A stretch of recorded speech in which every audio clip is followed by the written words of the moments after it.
Yeah, so the metaverse is a whole different environment. So different people define metaverses in different ways. So some people think that, for instance, Clubhouse would be a metaverse since it's a virtual space, even though it's audio only, where you're interacting with other people and it's persistent because it's always there. You can always go to different rooms in Clubhouse, at least right now, or Twitter Spaces, any of these audio only channels. But most people define the metaverse as these virtual, visual, 3D rendered spaces that are persistent, that allow for multiple users to interact at the same time and to be able to manage their own identity, history, objects, communications, those sorts of things. So I think the metaverse is, I mean, we're already seeing the metaverse being used. Like the Web 2 metaverse exists with Roblox and Fortnite. We're seeing that in gaming. Mhm. We're seeing them create concerts in these platforms, right? There are events now being hosted in these platforms. And there are meeting places, Spatial IO. There's a bunch of different meeting places where you can put your VR goggles on, or you can go in through a browser and you can interact with other people in these virtual spaces. So those are all definitely metaverses, but they're really Web 2 versions of the metaverse.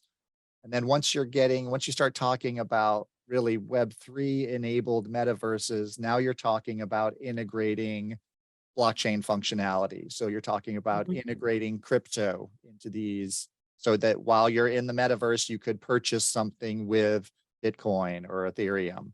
You're talking about bringing in personal identification or personally owned digital assets into these environments.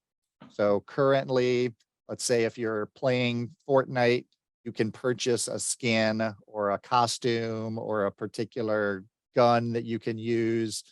Now that only works within the Fortnite environment. In a Web3 blockchain environment, you would be able to purchase these assets that would basically be NFTs. They would be unique digital assets that you would have, but you'd be able to take them from, different environments. You'd be able to take those assets with you. You would own those assets. There are some brands that are already experimenting. Nike bought Artifact, which is a virtual reality manufacturing company. So they're Mhm. making 3D virtual reality sneakers that Nike is selling as NFTs so that when you go into the metaverse, you can wear your Nike sneakers. And some of those are coming And with. you can train on a special fitness place in the That's right, metaverse? absolutely. There are all sorts of, metaverse exercise programs and fitness programs. You can run on a virtual track right next to, you know, Michael Jordan, famous Mike. there you go. Whoever you wanna you can play basketball with Michael Jordan if you want to. That's right. Me, no, my boys. That I So, know. that's a whole 'nother realm of opportunities, and when I start thinking of, opportunities in the metaverse space, I mean, you're gonna need content marketing is going to exist in the metaverse the same way it exists in the real world, but now Right. you're gonna have all sorts of different ways you can integrate it into those virtual experiences.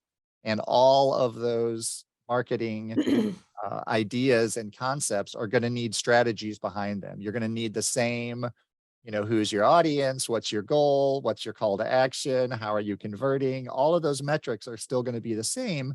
You're just gonna be presenting them in this virtual space, and the visual representations, the delivery methods, those are all gonna be different, and we're just starting to get an idea of what those might be and how we might be able to pull, kind of our current marketing understanding together into this new space, this new realm.